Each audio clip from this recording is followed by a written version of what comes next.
December the 5th, 2015, the Colombian government makes an astonishing announcement to the world.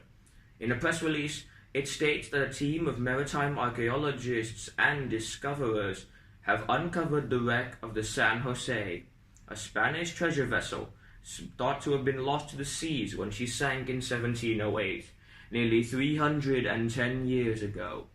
Yet even to this day, a debate is still going on as to which country, or indeed which group, actually owns the right to keep the vessel and to salvage it and its estimated bounty. In this episode of Avanexplains, we're going to take a look at what is the San Jose debacle.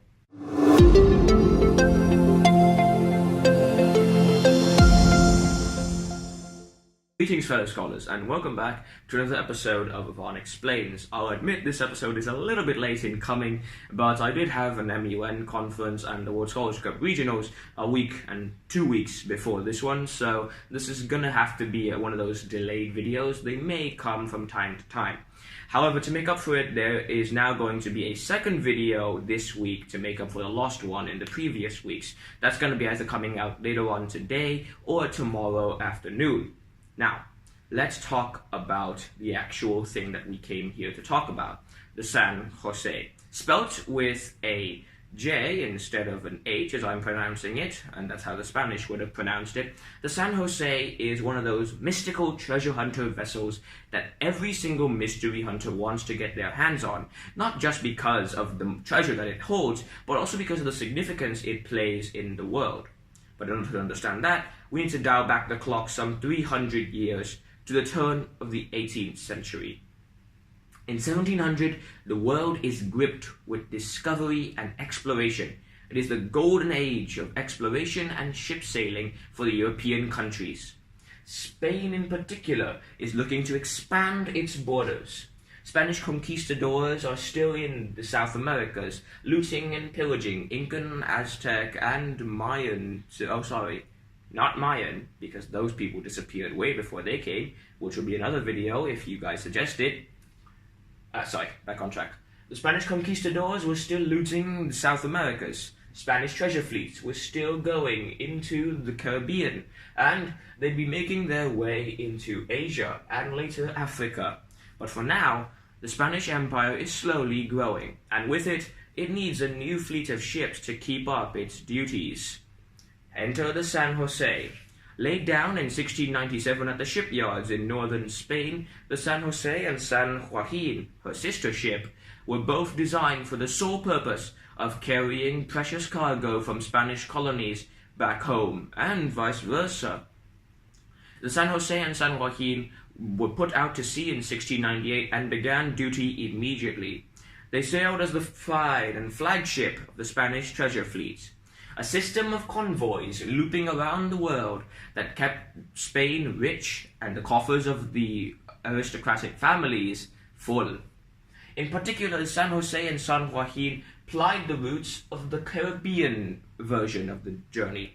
In this version, they sailed from Spain down to Havana before splitting off into different directions. Some would make port in Cartagena in modern-day Colombia, others in Portobello in Panama, and even some in Veracruz, modern-day Mexico.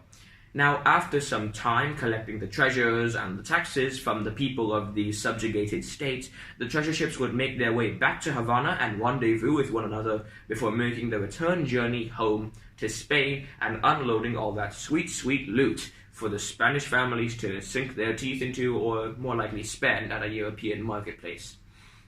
And the San Jose was the pride and the glory of this fleet. She would often serve as the flagship of the Spanish general who would sail along with them, General José Fernández de Castellan. And it was he who would make the later ill-fated decision to send the San Jose down to her watery death. But for now, let's talk about the actual ship itself. The San Jose is a marvel of 1600s and 1700s engineering. The ship is obviously completely made out of wood, and it is obviously a sailing vessel. It has a lot of sails. You have to remember, this was way before steam engines were invented, and people were still relying on the wind to power their vessels. But that didn't mean she was slow, oh no. The San Jose could easily reach speeds of up to 10 and 15 knots in good headwind, which sometimes the Atlantic would give. But, above all, she was deadly. Armed with 62 engraved bronze and brass cannons, the San Jose was a threat to be reckoned with, and all navies feared the sight of her on the horizon. Because even though the San Jose was originally developed as a treasure fleet, the Spanish officials knew that she'd have to defend herself at one point in time from either hungry pirates looking to make a quick steal or other nations trying to get her ludicrous treasure. So, the San Jose and San Joaquin were heavily armed and armored to make sure that they could withstand an attack by enemy vessels. After all, Spain relied on these taxes and goods from the colonies in order to finance its war efforts, its economic growth, and even its infrastructural development. Now, in 1708, just 10 years after she was commissioned, the San Jose ran into a fateful decision. You see, at this time, Spain is caught up in a war, the War of the Spanish Succession, and it occurs because the Prince of Spain, King Charles II, dies without an heir apparent to the throne. So, Britain tries to attack Spain and decide who gets to be put on the throne, while Spain and France team up and, get down to fighting a war. There are much better history videos on this, and I highly recommend you check them out if you're interested. But anyways, with that, the treasure fleet was more important than it ever was, because these jewels and gold doubloons coming in from the colonies would now be financing the men who went off to go fight against the British. So the Spanish doubled the protection on the treasure fleets. They assigned a squadron of Spanish Navy warships in addition to the guns of the San Jose and San Joaquin. A bit of overkill, you might think, but it was completely justified at the time. So, this squadron was due to rendezvous with the San Jose in Havana, Cuba. Yes, we scholars love that city, don't we? Shout out to Daniel. But after some time, the captain of the ships, Jose of Santillan, realized that he wouldn't be able to make the rendezvous in time if his ships waited in port. Because right now, the San Jose was in Portobello, taking on taxes and gold and other treasures. It still had to sail to Cartagena to pick up even more treasure and even more gold before it could then rendezvous with the escort squadron at Havana and then make the trip home. And Jose was on the clock because hurricane season was approaching, and you didn't want to be sailing a ship when the Caribbean started to have storms on the horizon. So he made the fateful decision to sail for Cartagena and later on to Havana. And just so happens that a squadron of British ships were docked just 30 miles off the coast of Cartagena on a small Caribbean island. These ships were waiting for any Spanish treasure vessels, because the British, you have to remember, are aware that Spain is getting most of its financing from the colonies, so Britain obviously wants to stop it. So the British assign a squadron of warships to patrol the Caribbean, attacking and harassing any Spanish treasure galleons that may be attempting to make their way home, laden with the precious money that Spain will need to keep on fighting. And these ships are docked just a few miles off the coast of Cartagena. They're lying in wait for the golden treasure of them all, the San Jose, because they know that the San Jose will have to make its way to Cartagena and then sail out of the port and off to Havana before it sailed back home. They wanted to assail the San Jose while she was still vulnerable and in port, because if she managed to meet up with the Spanish warship squadron, there would be no way the British were getting anywhere close to her. So, on the 8th of June 1708, a fateful action and skirmish was conducted. Known as Wager's action after the British captain who commanded the vessels, it involved 3 British warships, all heavily armed with 50-plus cannons each, off the coast of Cartagena, intercepting the San Jose and her own fleet.